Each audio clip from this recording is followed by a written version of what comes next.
You know, I am becoming more and more convinced that buying and selling homes off the market is probably going to be a much better way to go, especially if you're a first-time home buyer or if you're selling your home, than just putting it on the MLS and praying that someone will actually, see your home or actually buy the home. Especially now recently with the National Association of Realtors lawsuit. I don't know if you heard, they got sued for like $1.8 billion. Billions, 400 billions, billion. Tens of billions. Billion.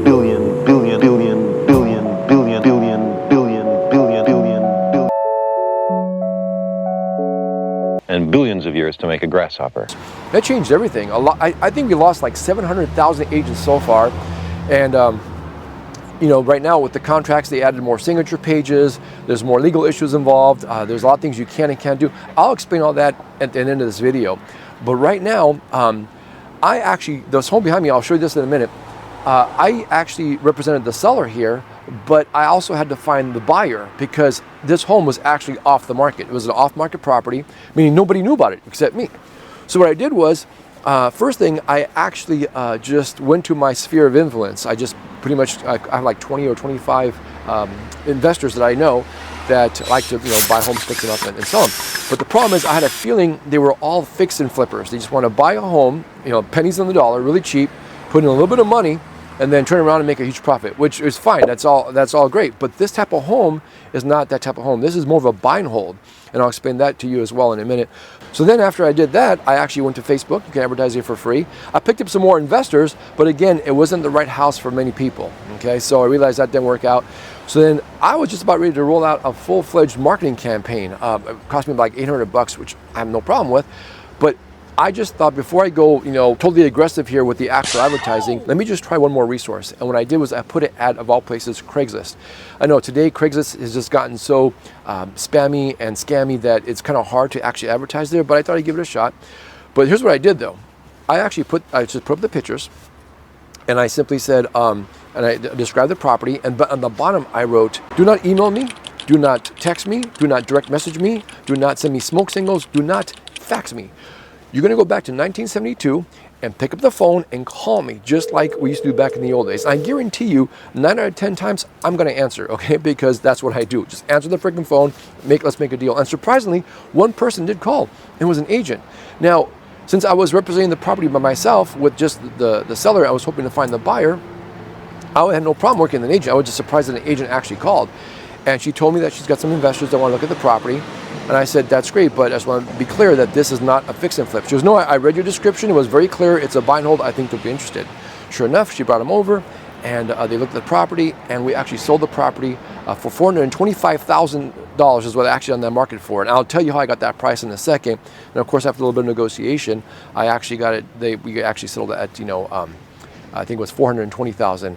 And when I first picked up the property, I asked my seller, how did you find me? And she said she just Googled Vallejo, California real estate agents, or Vallejo, California realtors, or something like that, and I popped up. Well, thank you, Google. And that was great because now that I got the seller and I told her, this type of property is best to do it off market, and she trusted me, and I actually got most of her money back. She put in about $80,000 and she got most of it back, which is really cool. Oh, you coming this way? No. Oh, okay.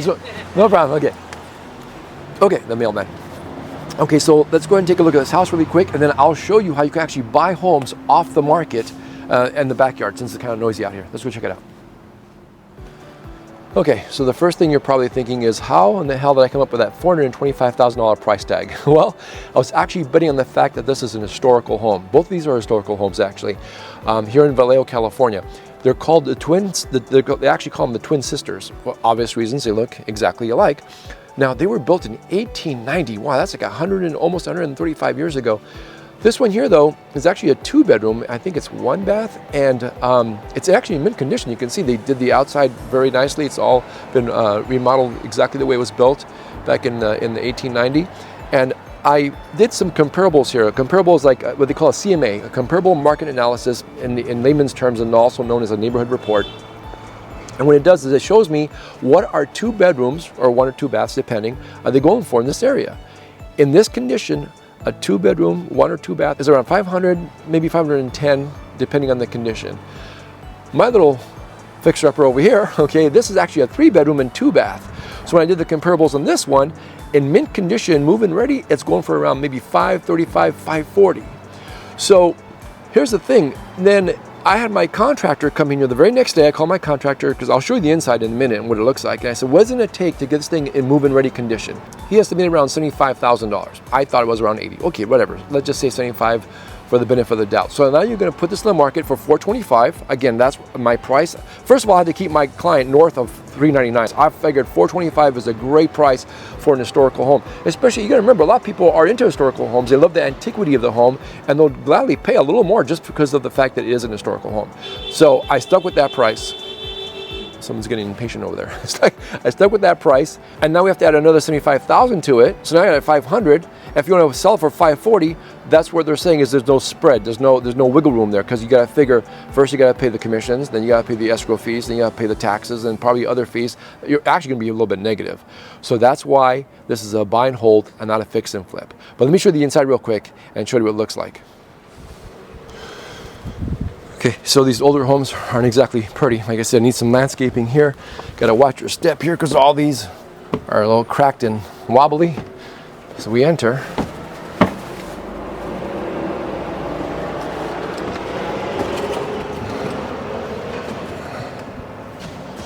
There you go. Let me close the door. Keep all the nice outside noise out. So here she is, 1890 home. Like I said, not the prettiest thing in the world right now, but I'm sure these investors will bring it back to its original glory. Check out some of the features. First of all, these are beautiful original bay windows. I'm sure back in 1890, the view was a lot better in that direction, but this is actually the living room here. And it's 3 bedrooms. So here's the first bedroom right here. We'll go into the first bedroom. Now the first bedroom has the same bay window. Here's the room. Now, by the way, all the rooms are missing closets. My client actually took them out when she was working on it because she wanted a bit more room. So you can see if the closet out there will be a bit of a smaller bedroom. But you gotta remember, back in 1890, they didn't have TVs in every bedroom. They didn't have microwaves. There wasn't no Airbnbs. And there's only one thing you did in the bedroom was sleep. Well, actually, 2 things, but we won't go there. Anyway, so that's the first bedroom.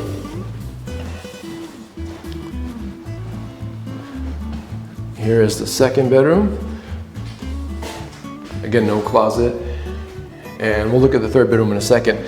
From this angle here, so here's what she did. You could see, first of all the drywall is up. The contractors were here. She was working on the property, and the contractors just didn't work out. She got tired of working on it and now just wanted to sell it. But while they were here, they did put some of the drywall up. The floors, you can see up to this point, there's some subflooring here. Okay, so that pretty much done, and you can see they put all the electrical sockets. She's going to put some recessed lighting in here, and that's where the kitchen was right here. Okay, and that's where the stove went. I guess the pipe for the stove. That's the sink right here. There was a wall right about here, and she tore down that wall to give it more of an open floor plan, which is okay. I think it made it a little bit bigger, but then, I guess you have to eat probably right around here as the dining area because you only got so much room. But and if of course the new buyers don't want that, they know there was a wall here, they can just put the wall right back up. But and you can see, like I said, electrical is all in. It's kind of an octopus situation here with electrical, but they'll figure that out.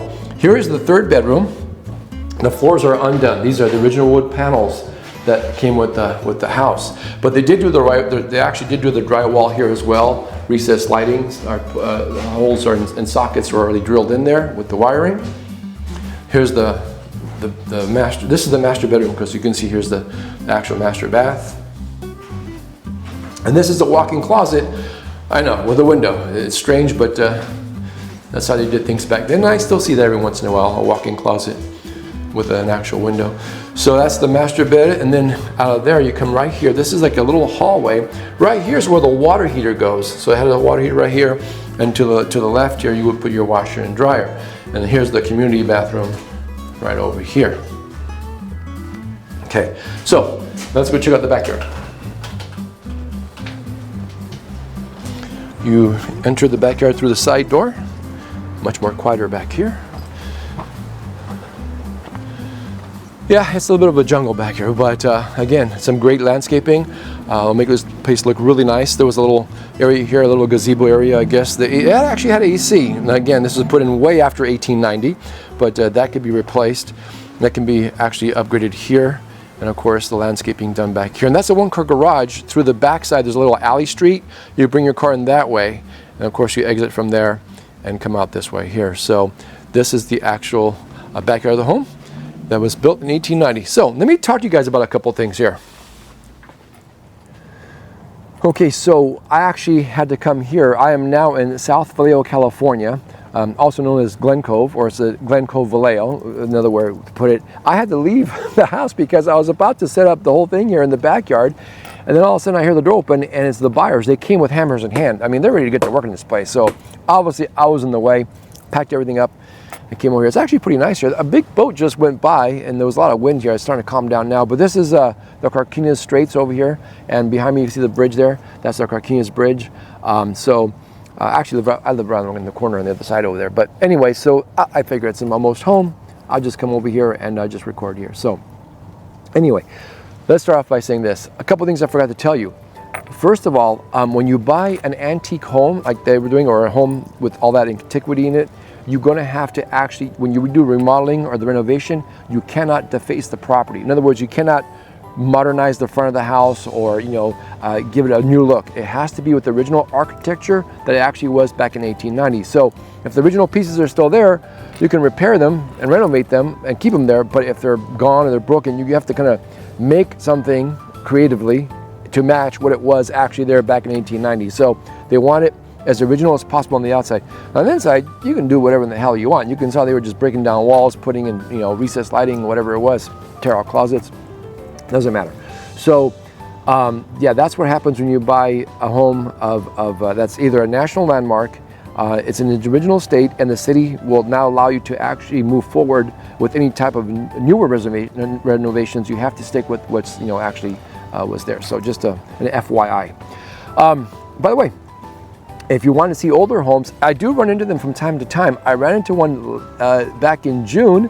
I brought a buyer to a home who bought this home here. If you click on this link, right, I'll put a link up here. You can go ahead and check it out when you get on your own time.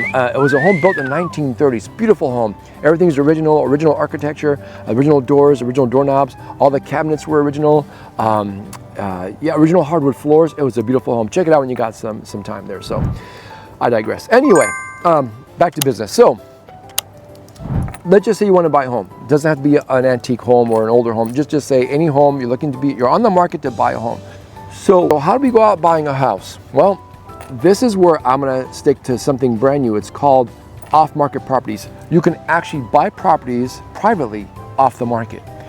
And what I'm going to do now is, because of all that's happened, I have a new strategy. Say you're looking to buy a house. Say, Bruno, I want a house, but I'm looking in this area here. Say I'm looking in Glen Cove. But I want it to be a 4-bedroom home. I want it to be 2 stories. I want to have a 2-car garage, and I want to have 3 bathrooms, and I want the price range to be the nominal price range of between $750,000 to $800,000, or whatever the price might be. Well, what I would do then, I say, okay, no problem. Let me do this. I'll call up what they call marketing companies. There are hundreds of thousands out there, but I use one in particular.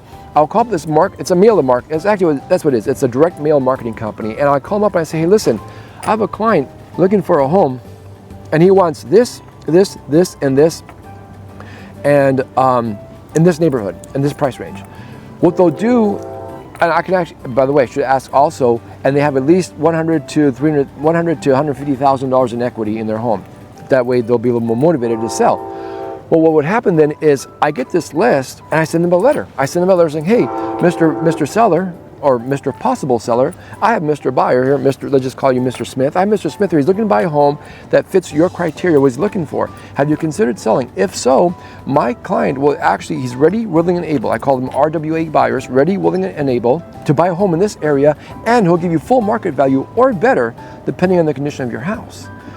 So why would an actual prospective seller or homeowner decide to sell them this way rather than just put it on the MLS and thinking like, well, I just expose it to the world, that way I'll get an instant buyer. Well, things have changed. As you can see, some of these homes they're sitting out here for, I don't know, some are at 40 days, 60 days, 100 days or 180 days. It all depends. Right now, if you saw some of those clips coming by, I just pulled them off randomly off the MLS. Homes are sitting out there a little bit longer. But when they get a letter from me saying, I have a buyer, he's just looking for the right house, and I just basically, canvass an area of about 500 or 600, homes. I send out 500 or 600 letters. I guarantee you 2 or 3 are going to respond, okay? And when they do, you get to go look at these houses on your own time. There's no competition. There's no sign in the yard. There's no open houses. So you can see it benefits the actual home seller because they like privacy. I mean, who wants 1,000 people tromping through their homes every weekend in an open house? Or, who wants their neighbors, hey, did you hear the Joneses are moving? I mean, why would they be moving for, right?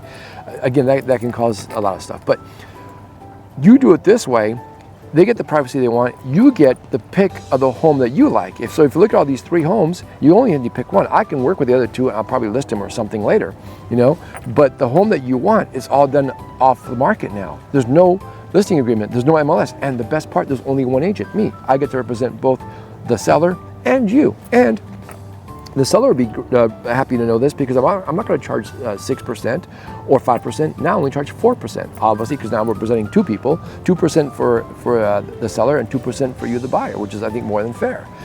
And when he sees that there's a whole 2% left over on a discount, that's like $25,000, $30,000 in his pocket. He'll be more than happy to work on a private deal. And of course, you actually have the benefit too because you get the home of your dreams with no competition. It's a win-win-win for everybody. But you might have some questions. Say, for example, you say, wait a minute, Bruno, it's illegal. No, it's not illegal. It's not a pocket listing, and it's totally legal. It's called dual representation. What that basically means is I'm representing both the seller and you, the buyer. The only things we have to go by 3 things. 1, by law, the seller has to know that I'm representing you too, and you have to know that I'm representing the seller. Mr. Buyer, meet Mr. Seller, meet Mr. Buyer. Okay, once you get that out of the way and you guys all meet, the second thing is we have to agree to a price, and the third thing is we agree to terms. Once we get the dual agency signature out of the way, the price out of the way, and the terms, we're all on the same page. So there's no conflict of interest, there's no misrepresentation on one to the other. And if we run into some issues, we're all adults here. Let's just negotiate. We'll just negotiate again, and we'll meet somewhere in the middle. Worst case scenario, if it doesn't work out, big deal. We just cancel and go to another house. And the seller can actually go put it on the market if that's something he still wants to do. So that's not a problem. So that's pretty much how the real estate market is looking now. Oh, one more thing. There's one thing I almost forgot. Do you have another minute? If you're looking to buy a home, but you think you're not quite ready because you've got some credit issues, trust me, credit is the least of your worries right now, okay? Before you go apply for a loan, get that in order because your lender's gonna do that. They're gonna check your job, they're gonna check your income, they're gonna check your finances, they're gonna check your savings, they're gonna check your credit, okay? And when it comes down to your credit, if it's already kind of banged up and dinged up, they can work on it at that time, but it's gonna stall more time. You can raise your credit score 10, 20, 40, even 60 points in just probably, 10 to 15 business days. I have a whole video on that. Click on the little picture, it'll pop up here somewhere. Click on that, I'll take you to that video where you can actually improve your credit. And the best part is I will help you. I will personally help you. I'm gonna hold you by the hand. I'm not gonna do it for you, okay? That's your problem, but I'm gonna help you with your problem. And as we go through this, you'll clean up your credit. That way, when you are ready to buy a home, you'll think of yours truly, hopefully, and work with my lender, because she's a really good lender. She just bends over backwards for people, and together as a team, we'll get you into the home of your dreams.